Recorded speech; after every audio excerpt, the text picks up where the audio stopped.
సరస్వతి పూజ. నారాయణ మహర్షి, నా జన్మ ధన్యమైంది. వినవలసింది అంతా విన్నాను.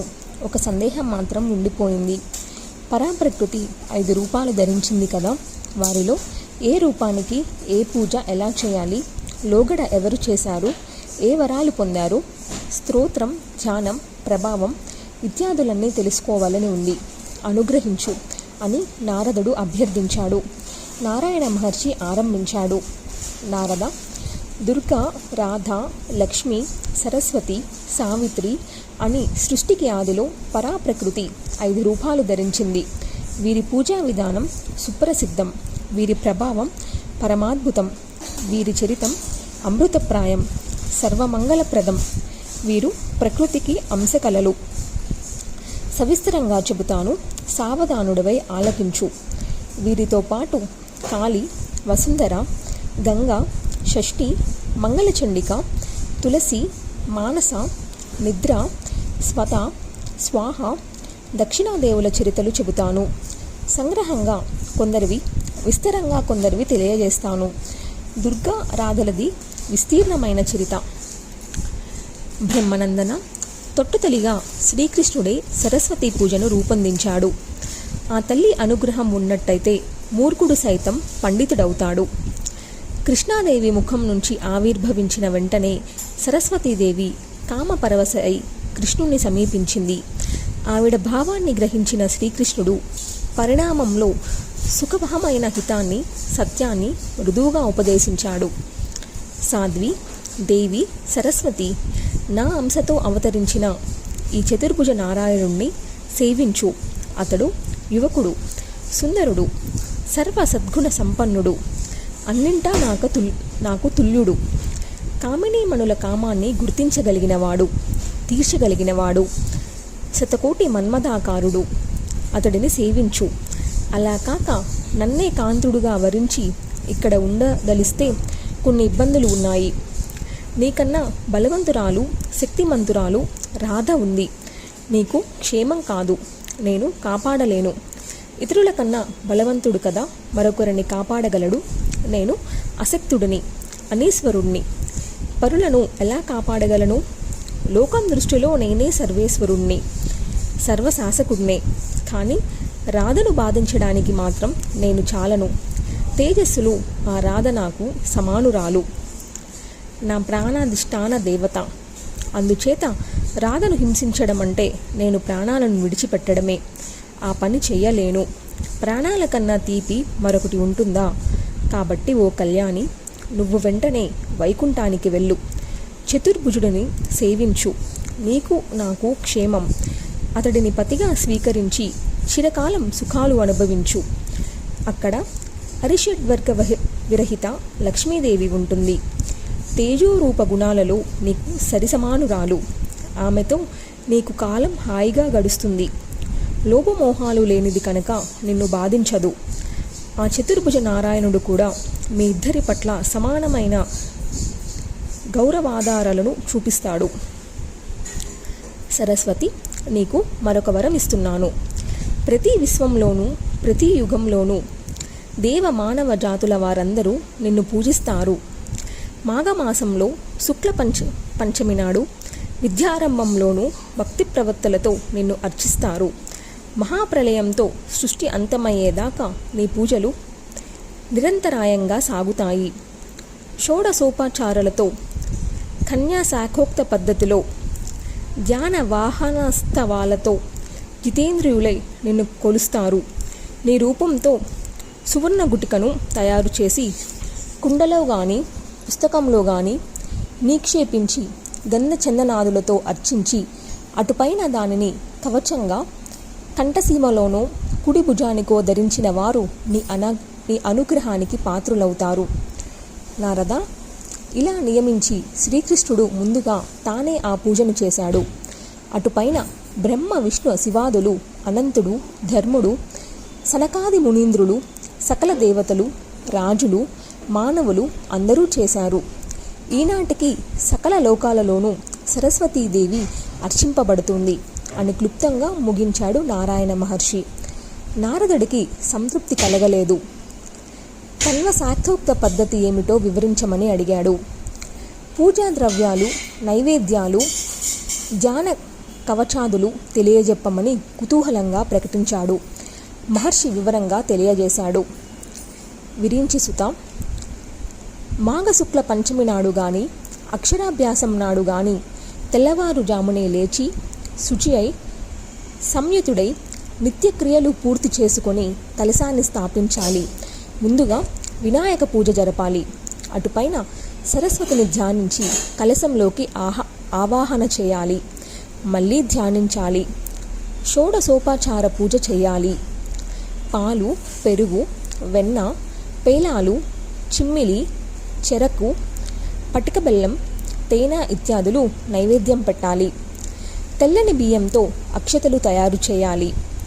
అటుకులు, వరి అన్నం, ఘృత సైంధవ సమ్మిశ్రితమైన హవిష్యాన్నం, యవ గోధుమ చూర్ణంలో నెయ్యి, పాలు, పంచదార కలిపి చేసిన ప్రసాదం, అరటి పండ్లు, క్షీరాన్నం, నారికేలం, కొబ్బరి నీళ్లు, బదరీఫలం, ఏవైనా సరే ఆయా ఋతువులలో ఆయా దేశాలలో దొరికే పళ్ళు, ఫలాలు నైవేద్యానికి పనికి వస్తాయి. అలాగే పువ్వులన్నీ పూజకు పనికి వస్తాయి. సుగంధభరితమైన చందనంతో పూజించాలి. తెల్లని నూతన వస్త్రం కావాలి. అందమైన శంఖం కావాలి. తెల్లని పువ్వులతో దండకట్టి సమర్పించాలి. వేద సమ్మతమైన సరస్వతి ధ్యానం తెలియజేస్తున్నాను. ఇది సకల బ్రహ్మభంజకం. శ్రద్ధగా గ్రహించు. ఇలా ధ్యానించి సమస్తము అర్పణ చేసి స్తుతించి కవచం ధరించి సాష్టాంగ నమస్కారం చేయాలి.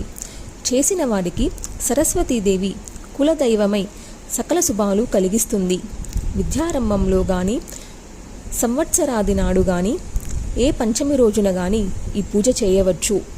ఓం ఐం హ్రీం క్లీం శ్రీం అనే బీజాక్షరాలతో రెండేసితో కలిసి సరస్వత్యే స్వాహ అనేది వైదికాష్టాక్షరి మూలామంత్రం.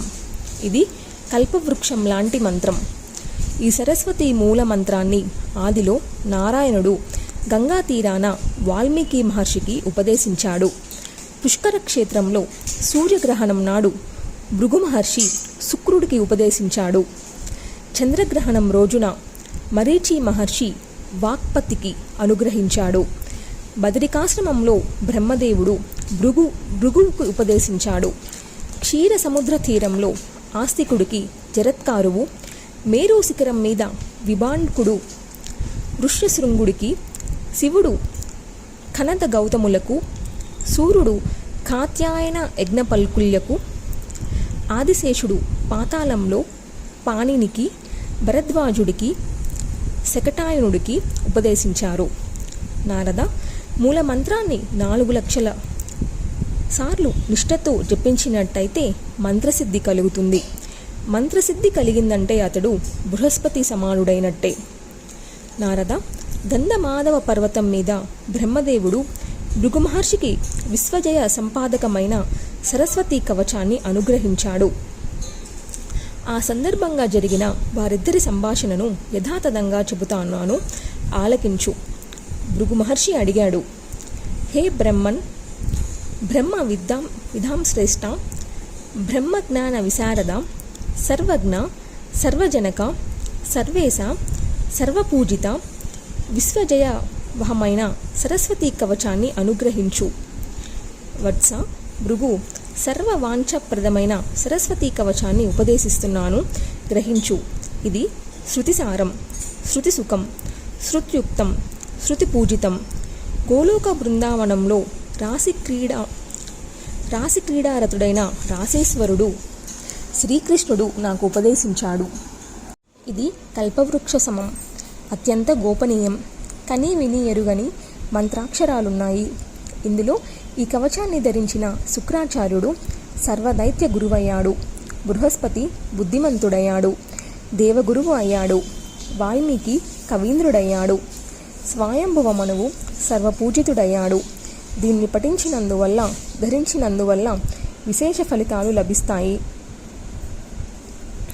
కనాద, గౌతమ, కన్వ, పాణిని, శకటాయన, కాత్యాయన ప్రభృతులు దక్షులైన శాస్త్రకర్తలయ్యారు. వ్యాసుడు వేదాలను విభజించగలిగాడు, పురాణాలు రచించగలిగాడు.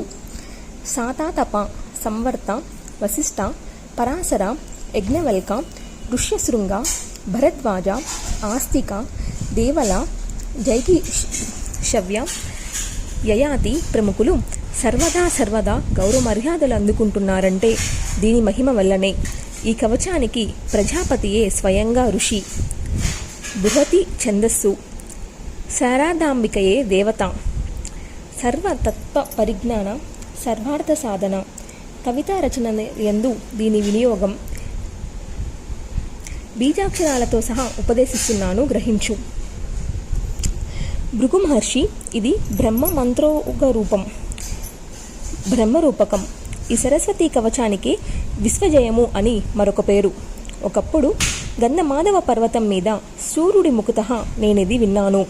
ఇప్పుడు నీ మీద ప్రేమతో ఉపదేశించాను. ఇది అత్యంత గోప్యం. ఎవరికి పడితే వారికి ఉపదేశించకూడదు సుమా. దీన్ని ఉపదేశించిన గురువును శాస్త్రీయంగా వస్త్రాలంకరణ చందనాలతో అర్చించి సాష్టాంగపడి లేచి కవచధారణ చేయాలి. 5 లక్షలు జపిస్తే ఈ కవచం సిద్ధిస్తుంది. సిద్ధ కవచుడు బృహస్పతి సమానుడవుతాడు. మహావాగ్ని, మహాకవి, త్రైలోక్య విజయ అవుతాడు. అతడికి అంతటా జయమే. కన్వ శాఖోక్తమైన కవచమిది. ఇక స్తోత్రము, పూజా విధానము, ధ్యానము ఇత్యాదులున్నాయి. వాటికి కూడా తెలుసుకోవడం మంచిది. చెబుతాను, ఆలకించు. నారద, బ్రహ్మదేవుడు భృగు మహర్షికి ఇలా సరస్వతీ కవచాన్ని మూలమంత్రం సహితంగా ఉపదేశించి స్తోత్రాన్ని అనుగ్రహించాడు. అది కూడా నీకు తెలియజేస్తున్నాను, తెలుసుకో. వాగ్దేవి స్తుతి సర్వకామప్రదం. ఒకప్పుడు యజ్ఞవల్క్యుడు ఈ స్తుతి చేశాడు. శాప విముక్తి పొందాడు. గురు శాపం వల్ల ఆ మహాముని అవిద్యుడు అయ్యాడు. దుఃఖార్తుడై సూర్యుడి దగ్గరికి వెళ్ళాడు. అతడిని స్తుతించాడు. తన గోడు వెళ్ళబోసుకొని విలపించాడు. సూర్యుడు అనుగ్రహించి వేదాంగాలను చదివించాడు. వాగ్దేవిని స్తుతిస్తే పూర్వస్మృతి కలుగుతుందని సలహా చెప్పాడు. ఆ మాట మీద యజ్ఞవల్కుడు నదిలో స్నానం చేసి శుచి అయి భక్తితో శిరసు వంచి సరస్వతిని స్తుతించాడు. ఓ వాగ్దేవి, జగన్మాత, నన్ను దయజూడు. నా తెలివి, నా చదువు గురుశాపం వల్ల నశించాయి. చదువులన్నీ మరుగున పడ్డాయి. ఇప్పుడు విద్యావిహీనుడిని అయ్యాను. నాకు జ్ఞానాన్ని ప్రసాదించు. స్మృతిని అనుగ్రహించు. విద్యను, శక్తిని కలిగించు. గ్రంథరచనా శక్తిని దయచేయి. ఉత్తమ శిష్యుణ్ణి సమకూర్చు. ప్రతిభను, సత్కారాన్ని అనుగ్రహించు. గురుశాపం వల్ల కోల్పోయిన విద్యలన్నింటినీ తిరిగి వినూతనంగా ప్రసాదించు. కాలిపోయిన విత్తనాన్ని మొలకెత్తించే శక్తి దేవతలకు మాత్రమే ఉంటుంది. నువ్వు బ్రహ్మస్వరూపవు, జ్యోతిస్వరూపవు, సనాతనివి, సర్వ విద్యాదేవివి. హే వాణి, నమో నమః. నన్ను మొలకెత్తించు. విసర్గ బిందు మాత్రలకు అధిష్టాత్రి వినువు. నీతి వినువు. వాక్యారూపవు, వాక్యాధిష్టాత్రివి. నీ దయలేనిది ఎంతటి పండితుడైనా నోరు మెదపలేడు. కాలసంఖ్యా స్వరూపినివి. నమో నమః. బ్రహ్మ సిద్ధాంత రూపవు. స్మృతిశక్తి, జ్ఞానశక్తి, బుద్ధిశక్తి నువ్వే. ప్రతిభాకల్పన శక్తులు కూడా నువ్వే. ఒకప్పుడు సనత్కుమారుడు బ్రహ్మదేవుణ్ణి జ్ఞానోపదేశం చేయమని అడిగాడు. అంతటి బ్రహ్మదేవుడు సిద్ధాంతం చేయలేక మూగబోయాడు. అప్పుడు అక్కడికి శ్రీకృష్ణ పరమాత్మ వచ్చాడు. వాణిని స్తుతించమని బ్రహ్మకు సలహా చెప్పాడు. అతడు అలా స్తుతించి నీ అనుగ్రహంతో ఉత్తమోత్తమ సిద్ధాంతం చేసి సనత్కుమారుడికి జ్ఞానం ఉపదేశించాడు. అలాగే ఒకప్పుడు వసుంధరాదేవి జ్ఞానోపదేశం చేయమని అనంతుణ్ణి అభ్యర్థించింది. అతడు నోరు మెదపలేకపోయాడు. ఇదేమిటి విచిత్రమని బెంబేలు పడ్డాడు. అంతలోకి కశ్యపుడు వచ్చి ధైర్యం చెప్పి సరస్వతిని ప్రార్థించమన్నాడు. అనంతుడు అలాగే స్తుతించాడు. సరస్వతి, నువ్వు కరుణించావు. అప్పుడు అతడు గొప్ప సిద్ధాంతాలు చేసి వసుంధరకు జ్ఞానభిక్ష పెట్టాడు. ఆమెకు మనసులో ఉన్న భ్రమ ప్రమాదాలను తొలగించాడు. వ్యాసుడు ఒకనాడు పురాణ సూత్రం తెలియజెప్పమని వాల్మీకిని అడిగాడు. ఆదికవి మౌనిగా మారి క్షణకాలం వాగ్దేవిని నిన్ను స్మరించాడు. నీ అనుగ్రహంతో వ్యాసుడికి జ్ఞానోపదేశం చేశాడు. బ్రహ్మాంధకారాన్ని పారద్రోలే దీపం లాంటి నిర్మల జ్ఞానాన్ని, పురాణ సూత్రాన్ని వాల్మీకి వ్యాసుడికి తెలియజెప్పగలిగాడు. అటుపైన వ్యాసుడి పుష్కర క్షేత్రంలో 100 ఏళ్ళు సరస్వతీ మంత్రజపం చేసి నీ అనుగ్రహానికి పాత్రుడై వరం పొంది మహాకవీశ్వరుడయ్యాడు. వేదాలను విభజించగలిగాడు. మహాపురాణాలను, ఉపపురాణాలను రచించగలిగాడు. వాని తత్వజ్ఞానం ఉపదేశించమని ఇంద్రుడు శివుణ్ణి అడిగినప్పుడు కూడా శివుడు నిన్నే ధ్యానించాడు, ఉపదేశించగలిగాడు. అలాగే బృహస్పతి దగ్గరికి వెళ్ళి శబ్దశాస్త్రం బోధించమని ఇంద్రుడు అడిగినప్పుడు ఆ దేవగురువు వాగ్మాత నిన్నే తలుచుకున్నాడు. నీ అనుగ్రహంతోనే బోధించగలిగాడు. ఇంద్రుడితో పాటు మరికొందరు శిష్యులు కూడా అప్పుడు శబ్దశాస్త్రం నేర్చుకున్నారు. అప్పటి నుంచి వారంతా వాగ్దేవిని నిన్నే ఉపాసిస్తూ ఆ శాస్త్రాలను ప్రబోధిస్తున్నారు. పలుకుల తల్లి, నీ గుణగుణాలను కొనియాడటానికి సహస్రముఖ, పంచముఖ, చతుర్ముఖులే చాలరంటే ఏకముఖుణ్ణి, మానవ మాతృణ్ణి నేను ఎలా స్తుతించగలను? యజ్ఞవల్క్యుడు భక్తి భావన సమ్రుడై శిరస్సు వంచి సరస్వతీదేవిని ఇలా స్తుతించాడు. సాష్టాంగపడ్డాడు. దుఃఖభారంతో రోధించాడు. జ్యోతిస్వరూపిణి మహామాయ ఆ సరస్వతీదేవి కటాక్షించింది. సుఖవీంద్రుడు కమ్ము అను ఆశీర్వదించి వైకుంఠానికి వెళ్ళిపోయింది. నారద, యజ్ఞవల్కుడు చేసిన ఈ వాణి స్తోత్రాన్ని పఠించిన వారు కవీంద్రులవుతారు, సంభాషణ చతురులవుతారు, బృహస్పతి సమానులవుతారు. మూర్ఖుడు కానీ బుద్ధిహీనుడు కానీ 1 సంవత్సరం పాటు ఈ స్తోత్రాన్ని పారాయణ చేస్తే అతడు పండితుడవుతాడు, కవీంద్రుడవుతాడు, మేధావి అవుతాడు.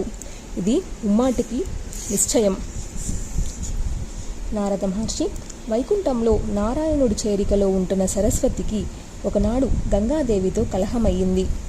గంగ ఇచ్చిన శాపం వల్ల భారతదేశంలో సరస్వతీ కళ ఒక నదిగా అవతరించింది. పుణ్యరూప, పుణ్యతీర్థ స్వరూపిణి, పుణ్యాత్ములతో సేవలందుకున్న తపోరూపిణి, తపఃఫల స్వరూపిణి, పాపాలు అనే ఎండుకట్టెలను తగలపెట్టడానికి జలరూపంలో ఉన్న జలదగ్ని స్వరూపిణి. సరస్వతీ నదిలో మునిగి మరణించిన వారికి వైకుంఠంలో స్థిర నివాసమే. ఎంతటి పాపాత్ముడైనా ఏ రోజున గాని, ఏ సమయాన గాని, తెలిసి గాని తెలియక గాని, విలాసంగా గాని ఆ నదిలో స్నానం చేస్తే చాలు, అతడి పాపాలు అన్నీ పటాపంచులై విష్ణులోకంలో హరి సన్నిధిలో నివాసం పొందుతాడు. హరితో సారూప్యం పొందుతాడు. సరస్వతీ మంత్రాన్ని ఈ నదీ తీరంలో 1 నెలపాటు జపించిన వాడు మహామూర్ఖుడైన కవీంద్రుడవుతాడు. నిరంతరం ఈ నదిలో స్నానం చేసిన వారికి మరింక పునర్జన్మ ఉండదు, గర్భవాస దుఃఖం ఉండదు. నారద, నాకు తెలిసినంత మటుకు సరస్వతి గుణకీర్తన చేశాను. ఇంకా ఏమి తెలుసుకోవాలనుకుంటున్నానో అడుగు అని ముగించాడు నారాయణ మహర్షి. అప్పుడు మళ్ళీ నారదుడు అడిగాడు,